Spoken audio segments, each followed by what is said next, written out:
What's going on, guys? So today we have a lot on our plate of things to do.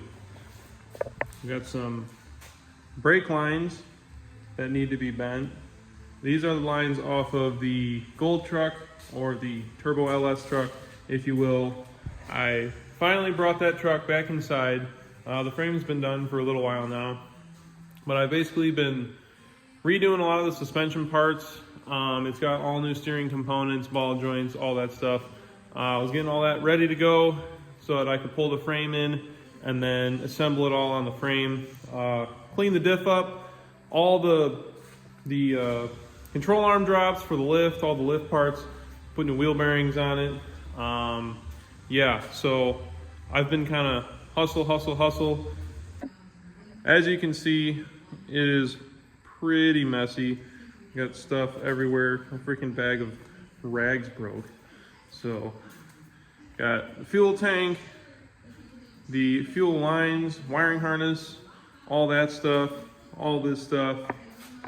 It's all thawing out right now because it was sitting outside. And then after it's done, or after the snow's done melting off of it, I'm gonna start putting it on the frame itself. So I basically have everything to make the truck roll other than the rear axle. So I still have to bring the axle in to get blasted and painted. I'm gonna end up doing that with the Duramax frame. I'm gonna bring both of those in to get done. And then after that, I can put the axle together and the truck will have everything to roll pretty much. I think I have basically everything to put the entire truck together, but I still have to do the rockers on the cab. So that might be maybe like a next weekend, or a couple weekends from now. I'll probably knock that out in a weekend. And then I'll have to wait for the weather to get a little bit better before I can paint it, just because the booth is at the shop right now and the shop is not climate controlled. So I'm not a hack. I'm not just gonna whip some paint on it and call it a day. I'm gonna wait for the weather to turn, get a little nicer, and then we could paint it after that. So this is where we're at right now. The whole front of the truck is pretty much done. It's got new shocks on it. Everything's tight, buttoned up. The steering box is on. All the steering is good to go. Suspension is good to go. And as you can also see, I put the engine and trans in. I ended up putting them in separately. So I put the trans in first. If you don't know, this is a 4L80E in a 1500. So that trans was built with a smaller output shaft to fit the NP246, which is the transfer case that is in the 1500s. So aside from that, put the trans in, and then I put the engine in after that. So the trans did not quite reach with the cherry picker over there. So I ended up having to manhandle the crap out of it to get it in place. And while I was doing that, it decided to do a barrel roll and then flip down onto the floor. It crushed the trans cooler. I don't know if you can see it down there, but it's all bent up. That was a brand new True Cool 40K trans cooler, so I got to get a new one of those now. And then it also dropped the torque converter out of it. So this is the engine that I built 2 or 3 videos ago. It might have been more than that, but this is an LQ4 with a Gen 4 or LY6 crank and rods, but it's also got a set of Wisco forged pistons in it because this truck is going to be boosted. I contemplated doing just a regular like cam build, just to be more reliable in a sense, but I had built the turbo kit for this truck a couple years ago, and it's kind of been custom fit for this truck itself. I'm sure it would work on plenty other 99 to 06 trucks, but I tried selling the kit and nobody wanted it. So I'm just gonna throw it right back on because why not? And then as for the trans, it's got the billet input, hardened output, shift kit. It's got a Circle D triple disc billet. I want to say it's a 3600 stall converter.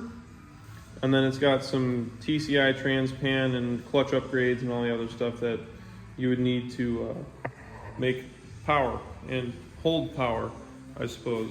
So transfer case is stock, other than like a pump rub plate, which I guess we'll see if it holds up. I've heard that these transfer cases, I don't know, it's a hit or miss.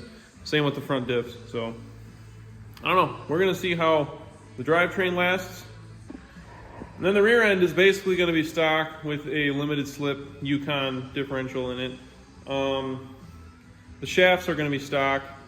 So I don't know how much power these components can hold, but I'm not rear gearing it. It's still going to be the stock 373 gears. All right, so today's project is making these lines look like those lines. So these are Dorman stainless steel lines.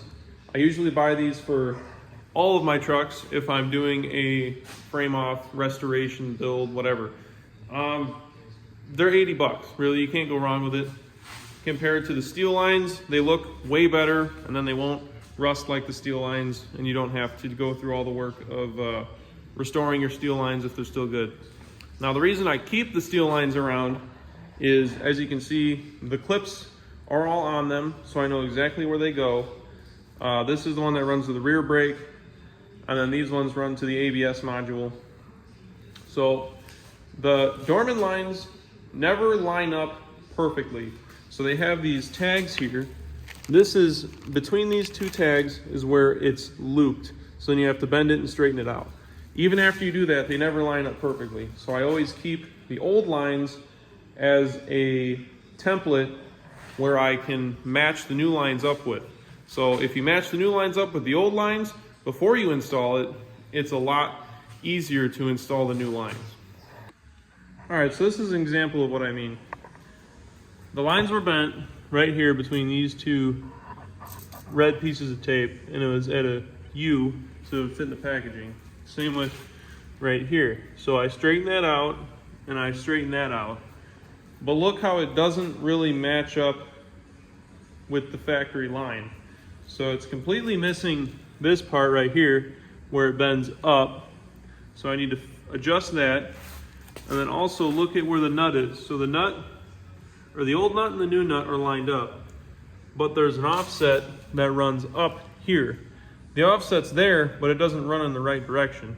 So we got to fix that. And then these two nuts aren't really aligned either. So that one points down, that one's pointing a little up. So same with that offset and that offset. So those are the things that you kind of have to correct on the new lines compared to the old ones. And once those are fixed, it's going to line up much, much better.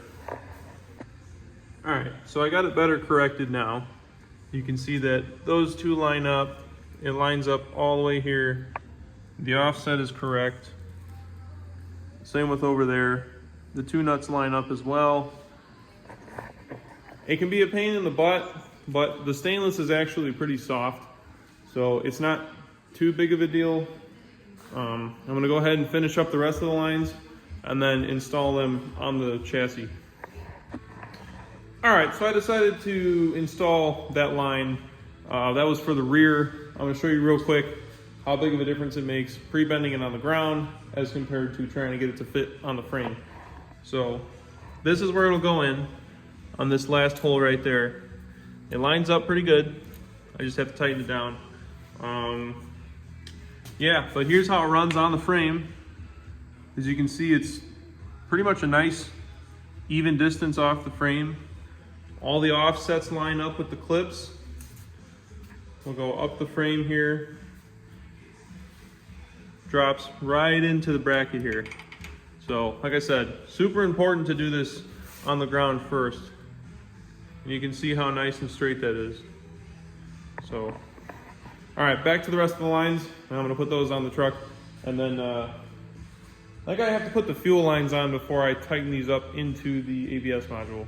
So we'll get to that too. All right, so I got all the lines on.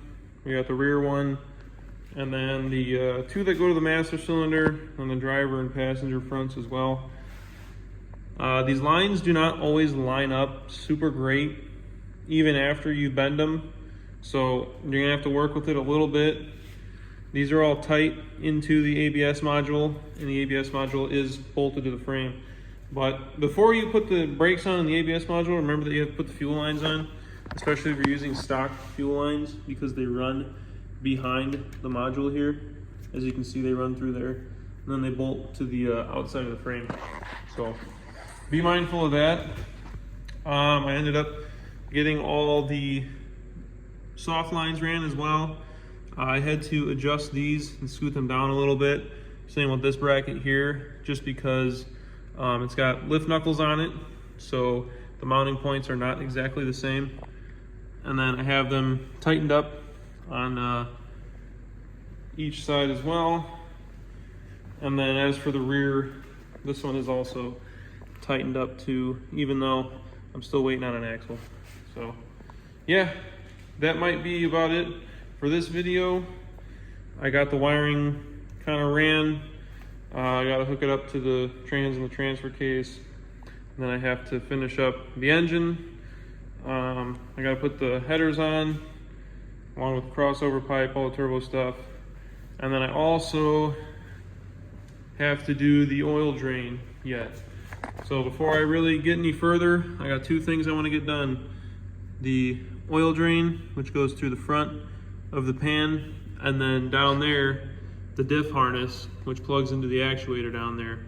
So when those two are done, then I can do pretty much the rest of the stuff on top. And yeah, catch up next time.